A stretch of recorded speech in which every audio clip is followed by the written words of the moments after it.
Mercredi 5 novembre 2014, Madame, Messieurs, bonsoir et surtout merci de nous avoir choisis pour vous informer. Soyez tous les bienvenus à cette édition du journal sur Nyota Télévision, dont tout de suite voici les grands titres.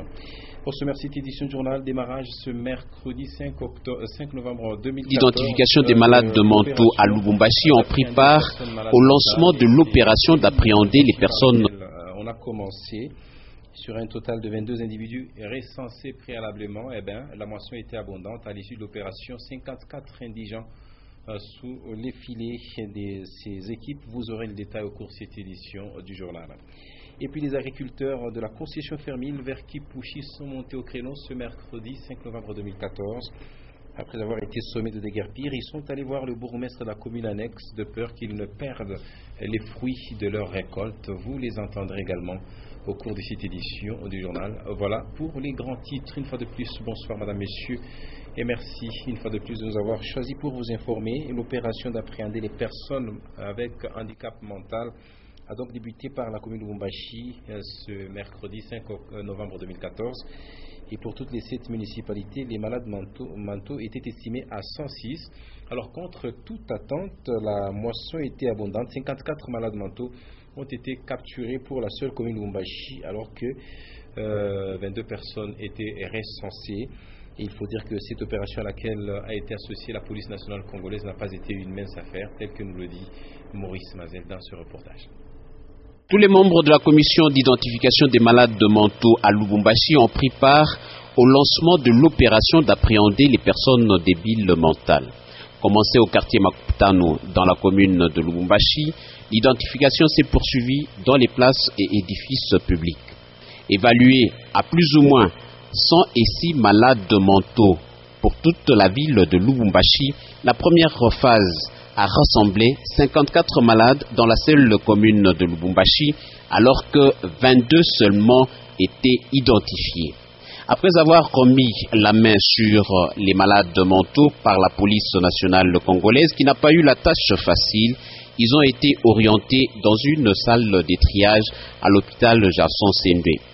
Madame Clotilde Moutita Kalunga, maire adjointe de Lubumbashi, veille à ce que la mission d'appréhender les personnes vivant avec handicap mental se fasse de façon humanitaire. Tu es fou ou malade mental? Moi, je suis fou, malade mental. Le quartier Salama, considéré à ce jour à Lubumbashi comme le bastion de l'insécurité, a été aussi passé au peigne fin par les éléments de la police nationale congolaise.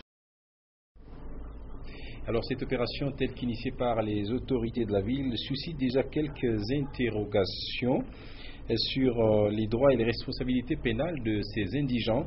Il avance à dire que cette catégorie des personnes a droit, à l'instar des personnes normales, à la vie, au logement, à l'alimentation et bien d'autres droits et besoins naturels. Cependant, ces malades mentaux ne peuvent être autorisés à poser des actes juridiques et ne peuvent pas être condamnés par la loi vu leur état mental. Et il appartiendra donc à leurs responsables de répondre de leurs actes. C'est une réflexion de la rédaction de Nyota Radio et Télévision rendue ici par Mireille Wandi. L'état des maladies mentales, communément appelé folie, n'exclut pas les droits reconnus légalement à toute personne. Partant de la Déclaration universelle des droits de l'homme et de la loi congolaise, l'enfant simplement conçu a droit à la vie. L'on ne fait exception ni de race, ni de taille, ni de tribu et tout autre aspect.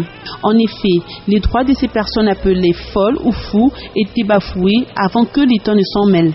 Ils sont souvent victimes de moqueries, insultes, coups et blessures, viols et d'homicides. En outre, ils se trouvaient privés de logement, de soins de santé ou d'alimentation. Il faut prendre l'article illustratif 211 du Code de la famille. Les fous, à l'instar de tout autre individu, ont tous ces droits. Cependant, ils ne peuvent poser des actes juridiques valables comme vendre, acheter, signer des contrats, question de les protéger des abus. Du point de vue pénal, les juristes interrogés soulignent que les fous ne peuvent être jugés et condamnés à l'emprisonnement ou aux amendes si leur acte tombe sous les coups des infractions. Encore faudra-t-il démontrer qu'ils étaient en état de démence ou l'incapacité pendant la commission des faits. Les dommages ou préjudices causés par les fous sont réparés par leurs parents, tuteurs ou encadreurs, c'est-à-dire les personnes visiblement responsables. L'initiative de capturer les fous, les soigner, les loger, les nourrir va justement dans le sens des droits reconnus aux fous, aux familles qui regorgent des malades mentaux, d'aider le gouvernement à réussir cette mission noble. Et dans le reste de l'actualité, vous retiendrez que le gouvernement provincial du Katanga tient à réhabiliter différents centres de promotion sociale disséminés à travers les communes de la ville de Lubumbashi. Le temps a été donné au foyer social de la commune Kenya où les travaux de réhabilitation ont bel et bien démarré. C'était il y a de cela quelques jours, à la grande satisfaction des parents d'élèves ainsi que la directrice de ce centre de promotion sociale. Edouard Kankou nous fait le point. Si quelques centres de promotion sociale de la ville de Lubumbashi sont en état désastreux, celui de la commune Kenya est en pleine réhabilitation. Les ouvriers sont à pied d'œuvre et les travaux de construction de la clôture avancent normalement. Autrefois dépourvu des vitres et plafonds dignes de son rang, le bâtiment de ce foyer social est en train de retrouver sa plus belle robe. Les travaux de réfection de cet institut d'enseignement sont financés par le gouvernement provincial, d'où le remerciement de la directrice du centre adressé au chef de l'exécutif provincial. On a essayé de mettre un peu de l'ordre. Maintenant, nous avons les enfants. Nous sommes un peu sécurisés.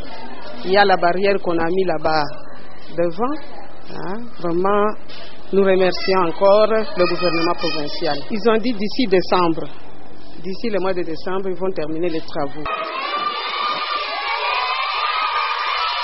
Outre les enseignements maternels et primaires, ce centre de promotion sociale encadre aussi les jeunes filles et les initie aux petits métiers, question de leur permettre d'être utiles à la société et d'assurer l'autoprise en charge. Les autres centres seront aussi réhabilités de la vie de l'entrepreneur. Et on va rester un moment à l'enseignement primaire, secondaire et professionnel pour dire que c'est déjà la fin de la première période, près de 2 mois depuis le démarrage de l'année scolaire 2014-2015. Et cette première période coïncide avec 3 jours de détente accordés aux élèves. Cette détente ira jusque samedi prochain. Donc pendant tous ces jours, les élèves vont garder la maison. Suivez ce propos recueilli, donc une confirmation de quelques directeurs au micro de Guillaume Kazan. Après chaque trimestre, les enfants doivent se reposer, se remettre à cause des durs travaux qu'ils ont endurés. Ce qui fait que, à partir de demain déjà, jeudi, n'est-ce pas, 6 novembre, jusqu'au samedi 8 novembre 2014, les enfants doivent, n'est-ce pas, aller en détente. Oui. Ce qui fait que les dimanches, c'est une journée chômée. Ils restent aussi à la maison et la reprise des cours est fixée au lundi 10 novembre à 7h15. Pour les résultats, nous suivons le calendrier officiel de l'État. Nous allons les remettre ça le 15 novembre. C'est ce qui est prévu. Nous ne pouvons pas aller à l'encontre de la décision de l'État, du gouvernement. Pour cette détente, je vais demander aux parents d'encadrer aussi les enfants à la maison. C'est une détente qu'ils mettent à la disposition des enfants les jeux, la télévision, surtout le programme de TICH que les enfants aiment bien. Et on va quitter l'enseignement primaire, secondaire et professionnel pour parler agriculture. Je le disais en titre, les agriculteurs qui occupent la concession de Fermil sur la route qui pousse au sortir la ville de Lubumbashi sont montés donc au créneau ce mercredi 5 novembre 2014. Ils sont obligés de vider le lieu et cette décision inquiète donc ces cultivateurs qui sont allés à la commune annexe et ils ont été reçus par le bourgmestre adjoint Rémi Himoussiensé. Et celui-ci leur a dit qu'ils auront une autre concession d'ici là. Un reportage signé Augustin Célestin Muganza. Pendant plus de 20 ans, ces hommes et femmes ont cultivé leurs champs, dont la concession appartenant à la ferme de production de lait Fermil. L'espace de cette ferme avait été cédé aux agriculteurs par le propriétaire de la ferme dans le but d'occuper et de donner à ces agriculteurs un moyen de survie. Leur inquiétude, c'est qu'ils se voient évacués de leurs champs sans être avertis et même sans délai, avec risque de perdre leur récolte. Sasa tukamuuliza question hapo, unasema tushingie tena tushirime hivi bintu byetu vyote hivi, bantu bote balifanyisha makazi hapo, banalimisha bieke hata shapanda mbeko ndani mais ale dépenser makuta nawekesha matuta. Qu'allons-nous faire car nous avons déjà semé et nous attendons la pluie. On nous demande de partir de la concession, on risque de tout perdre. Ashapanda mais alifanyisha kazi, alishakopanda bintu bisha kwanza kutoka biende paka vile, kama una décider vile comme ça utafanya dédommager bantu bote selon ma peine ile barika.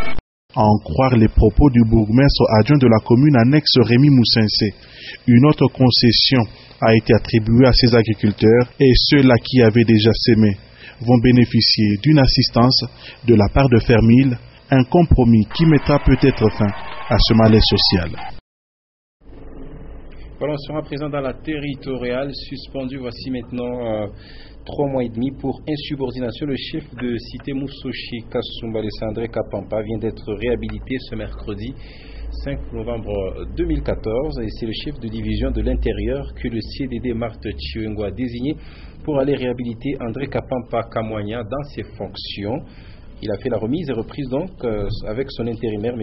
Jean-Claude Ilunga. C'est une correspondance depuis Kasumbalesa de notre confrère Sito Kumba Boulambo que nous allons suivre.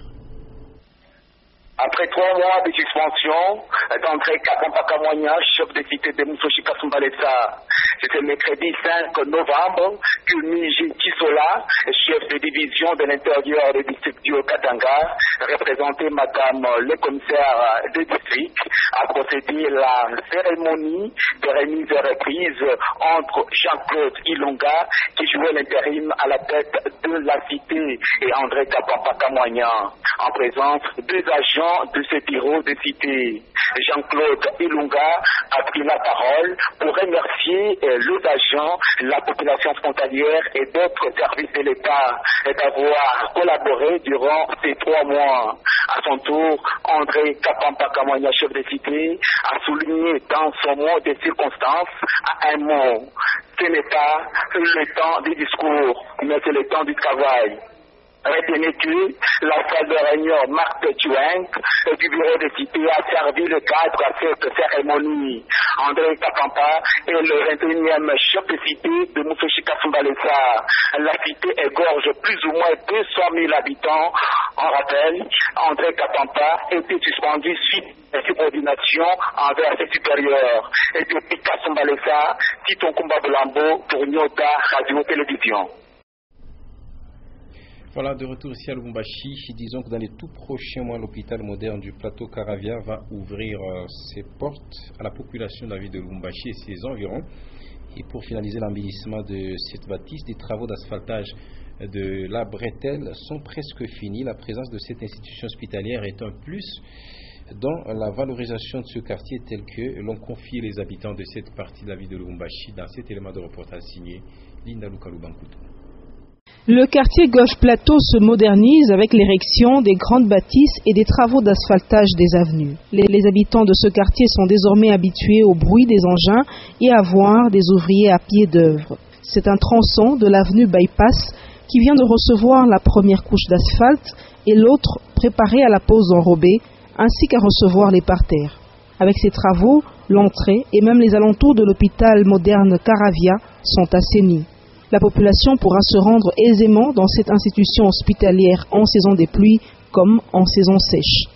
L'on pourra dire adieu à la poussière et à la boue grâce à ces travaux financés par le gouvernement provincial du Katanga qui, depuis son avènement, a mené d'intenses travaux d'envergure. Bien avant la construction de cet hôpital moderne, le marché Caravia a été réhabilité de fond en comble.